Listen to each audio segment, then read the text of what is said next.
গুন্ডা আনতে চাইলে গুন্ডা আনা যায়, অসুবিধা হয় না।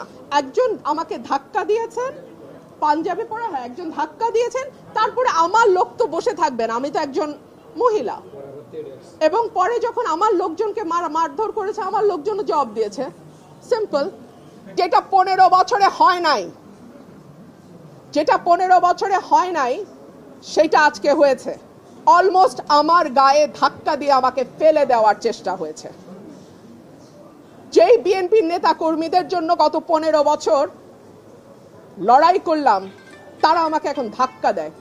মানে বিজয়নগরের ভোটার সংখ্যা বা ব্রাহ্মণবাড়িয়া 3-এর ভোটার সংখ্যা 6,10,000, আর আমাদের যেটা সরাইল আশুগঞ্জ সেখানে ভোটার সংখ্যা 4,20,000-এর মতো, আর এই 3টা ইউনিয়নের ভোটার হচ্ছে 1 লক্ষ। এই 1 লক্ষ যদি সরাইলের সঙ্গেও যুক্ত হয়, তারপরেও দেখা যাবে যে সদরের সঙ্গে বা বিজয়নগরের সঙ্গে সরাইলের ভোটার পার্থক্য অলমোস্ট 2 লাখ থেকে যায়। সো এত বড় একটা আসন সদর বা বিজয়নগর, সেই আসনটা অযৌক্তিক। বরং সরাইলের সাথে যদি 3টা ইউনিয়ন চলে আসে তাহলে ভোটার সংখ্যায় একটা ব্যালেন্স তৈরি হয়। 3 হচ্ছে এই 3টা ইউনিয়নে যারা বাস করে, ভুদন্তি, চান্দুরা এবং হরসপুরে, তাদের জমি জমার বেশিরভাগ কাজ সরাইলের সঙ্গে থাকে। সো তাদের জমি রেজিস্ট্রি থেকে শুরু করে অন্যান্য যে দাপ্তরিক কাজ সেটা সরাইল ইউনিয়নে গিয়ে করতে হয়, সরাইল উপজেলায় গিয়ে করতে হয়। সে কারণে আমি বলেছি এই 3টা ইউনিয়নকে সরাইলের সঙ্গে যুক্ত করে দেয়া হোক। আরেকটা কথা, 3টা ইউনিয়নের লোকজন যদি বিজয়নগরে যায় তাদের যাতায়াতের সময় লাগে অলমোস্ট 1.5 থেকে 2 ঘন্টা, আর যদি তারা সরাইলে আসে তাদের সময় লাগে 15 থেকে 20 মিনিট। তাহলে আপনারাই বলেন যে এই 3টা ইউনিয়ন বিজয়নগরে যেতে 1.5 ঘন্টা লাগে, আর যদি 10 মিনিট 15 মিনিটে তারা সরাইলে আসতে পারে, তাহলে তাদের কোথায় থাকা উচিত? সরাইলে থাকা উচিত নাকি বিজয়নগরে থাকা উচিত? এই প্রশ্নগুলোই আমি নির্বাচন কমিশনে তুলেছিলাম। অত্যন্ত দুঃখজনক ব্যাপার হলো এখানে একটি মারামারি হয়েছে। সঠিক মাত্রার কার্বন কম্বিনেশন বৃদ্ধি করে পাইপের ডাক্টিলিটি ও হেভি লোড নেয়ার ক্ষমতা। Falcon MS pipe. আমি যেহেতু একজন আইনজীবী, আমি মনে করেছি আমার কেস আমি নিজেই প্রেজেন্ট করব। সো আমার কেস আমি প্রেজেন্ট করেছি। আমি আশা করেছিলাম নির্বাচন কমিশনের সম্মানের দিকে তাকিয়ে ব্রাহ্মণবাড়িয়া 3-এ যারা আছে তারা গুন্ডা পান্ডা নিয়ে ঢুকবে না নির্বাচন কমিশনে। বাট আনফরচুনেটলি আমি দেখলাম ব্রাহ্মণবাড়িয়া 3-এ যিনি প্রার্থী, তিনি তার সদল বলে 20-25 জন মিলে গুন্ডা পান্ডার মতন তারা সেখানে আচার আচরণ করলেন।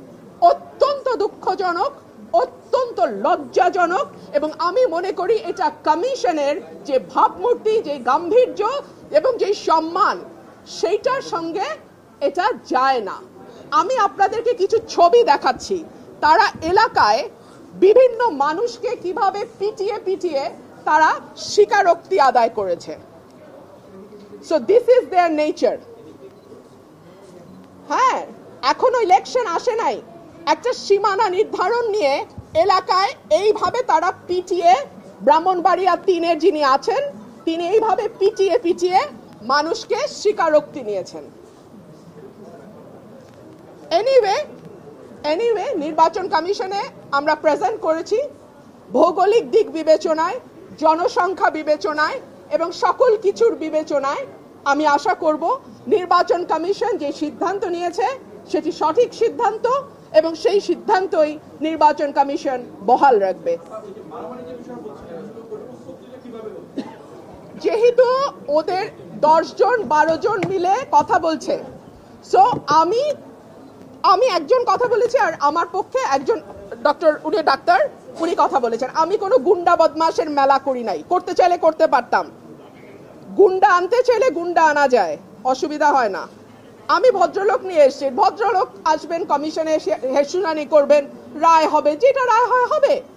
কিন্তু তারা যেহেতু গুন্ডা পান্ডা নিয়ে এসছে এবং আবল তাবল বকছে, কথা বলেই যাচ্ছে, আমি লাস্টে একটা কথা বলার জন্য দাঁড়িয়েছি, এবং যেটা 15 বছরে হয় নাই, যেটা 15 বছরে হয় নাই সেটা আজকে হয়েছে। অলমোস্ট আমার গায়ে ধাক্কা দিয়ে আমাকে ফেলে দেওয়ার চেষ্টা হয়েছে। যেই বিএনপির নেতা কর্মীদের জন্য গত 15 বছর লড়াই করলাম, তারা আমাকে এখন ধাক্কা দেয়। তো ঠিক আছে, ধাক্কার বদলে তো ধাক্কা আসবেই, তাই না? সেটাই হয়েছে। নির্বাচনের আগে একটা সীমানা নিয়ে যদি এইরকম আচরণ আমরা দেখি নিজের দলের মধ্যে, হু নোজ নির্বাচনে কি হবে।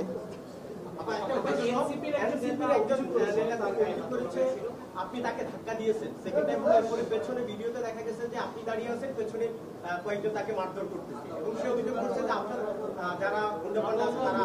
মুশকিল হচ্ছে উনি যেহেতু খুব পরিচিত কোনো মুখ নন, উনি এনসিপি থেকে এসেছেন না জামাত থেকে এসেছেন আমি জানি না, তবে উনি প্রথম, আমি জানি না যার কথা আপনি বলছেন, একজন আমাকে ধাক্কা দিয়েছেন, পাঞ্জাবি পরা, হ্যাঁ একজন ধাক্কা দিয়েছেন, তারপরে আমার লোক তো বসে থাকবেন, আমি তো একজন মহিলা, এবং পরে যখন আমার লোকজনকে মারধর করেছে আমার লোকজন জবাব দিয়েছে।